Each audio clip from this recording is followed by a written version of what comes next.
যদি নিরামিষের একটা এইরকম রেসিপি থাকে তাহলে মাছ মাংস ফেলে দিয়ে আপনারা এক থালা ভাত খেয়ে নেবেন। নমস্কার বন্ধুরা, ওয়েলকাম টু মাই জিমাস কিচেন। আজকে আমি সোয়াবিনের মুইঠা বানাবো। সোয়াবিন এক প্যাকেট নিয়ে নিয়েছি, ফুটন্ত গরম জল এটার মধ্যে ঢেলে দিয়ে বেশ কিছুক্ষণের জন্য আধা ঘন্টা ভিজিয়ে রেখেছিলাম। দেখুন মানে ঠান্ডা হয়ে গেছে। এবার এটাকে খুব ভালো করে আরেকবার জল দিয়ে ধুয়ে নিংড়ে নিয়ে সমস্ত জল মিক্সির মধ্যে দিয়ে দেবো। একটু জল যেন না থাকে। দেখুন এরম ঝুরঝুরে মতো আমার পেস্ট হয়ে গেছে। এর মধ্যে দিয়ে দিলাম পরিমাণ মতো লবণ, দিয়ে দিলাম হাফ টিস্পুন মতো হলুদ গুঁড়ো, হাফ টিস্পুন মতো লঙ্কার গুঁড়ো, হাফ টিস্পুন মতো ধনে গুঁড়ো আর হাফ টিস্পুন মতো জিরে গুঁড়ো। আর বাইন্ডিং এর জন্য 2 টেবিল স্পুন মতো বেসন দিলাম। আপনারা আগে ভালো করে একটুখানি মেখে নিন, মেখে দিয়ে দেখবেন টাইট হচ্ছে কিনা। যেহেতু আমি সমস্ত জল ঝরিয়ে মেখেছিলাম, আমার আর এর মধ্যে বেসন দিতে মানে লাগেনি। আমি ওপর থেকে হাফ টিস্পুন মতো গরম মশলা ছড়িয়ে দিলাম। দেখুন এইবার আমি দেখছি আমার বেসন দিতে লাগবে কিনা। যেহেতু লাগেনি, ওপর থেকে একটু ধনেপাতা ছড়িয়ে দিয়ে খুব ভালোভাবে এটাকে মিক্সড করব।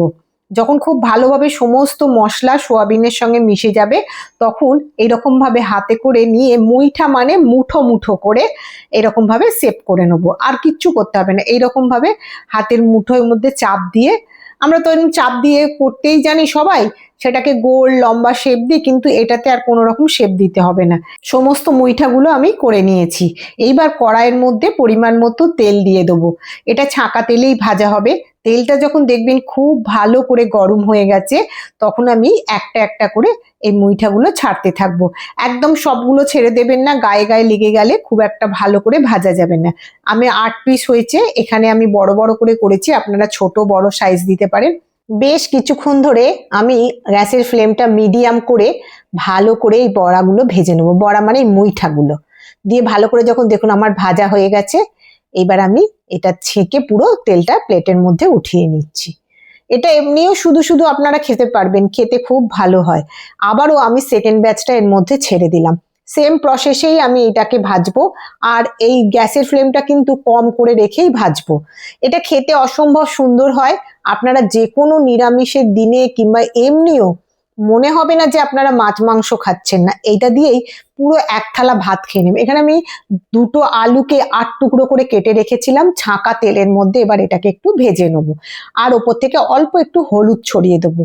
হলুদ দিলে একটুখানি হলুদের মধ্যে ভালো করে ভাজা হয়ে যাবে আর রঙও ধরে যাবে। দেখুন নাড়াচাড়া করতে করতে যখন দেখবেন অল্প একটু ভাজা হয়ে গেছে, তখন আমি সমস্ত আলুগুলোকে তুলে নিয়েছি। এবার ওই যে অবশিষ্ট তেলটা পড়ে আছে, তার মধ্যে 2টো ছোট এলাচ, 1 টুকরো দালচিনি আর 2-3টে লবঙ্গ দিয়ে অল্প হাফ চামচ মতো জিরে দিয়েছি, গোটা জিরে।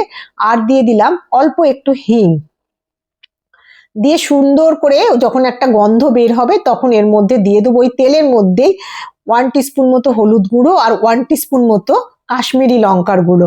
এটা তেলের মধ্যে দিলে না একটা সুন্দর কালার হয়। আর দিয়ে দিলাম 1 টিস্পুন মতো আদা বাটা দিয়ে ভালো করে নাড়াচাড়া করে যখন দেখবেন একটুখানি মশলাটা ভাজা ভাজা হয়ে গেছে, তখন আমি এর মধ্যে একটা মিডিয়াম সাইজের টমেটোকে পেস্ট করে রেখেছিলাম, সেই মিডিয়াম সাইজের টমেটোটা আমি এখানে দিয়ে দিলাম।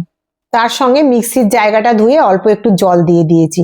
দিয়ে এবার খুব ভালো করে নাড়াচাড়া করে কষিয়ে নেওয়ার পরেতে এখানে দিয়ে দিলাম 1 টিস্পুন মতো জিরে গুঁড়ো, 1 টিস্পুন মতো ধনে গুঁড়ো আর পরিমাণ মতো লবণ। এছাড়াও হাফ টিস্পুন মতো আমি লঙ্কার গুঁড়ো দিয়েছি। আপনারা ঝালটা আপনাদের মতো করে দেবেন। এখানে কাঁচা লঙ্কাও আপনারা দিতে পারেন। দেখুন ভালো করে যখন সমস্ত মশলা কষানো হয়ে যাবে, তখন সাইড থেকে একটা তেল ছাড়তে আরম্ভ করবে। যতক্ষণ না এই তেলটা ছাড়ছে, ততক্ষণ আমি মশলাটাকে কষাতে থাকবো। এই দেখুন তেল ছেড়ে দিয়েছে, আমার মশলাটা কষানো হয়ে গেছে। এবারে আমি যে আলুগুলোকে ভেজে রেখেছিলাম, সেইগুলো এই মশলার মধ্যে দিয়ে দিলাম। দিয়ে আবারও বেশ কিছুক্ষণ ধরে মশলার সঙ্গে আলুটা কষাবো।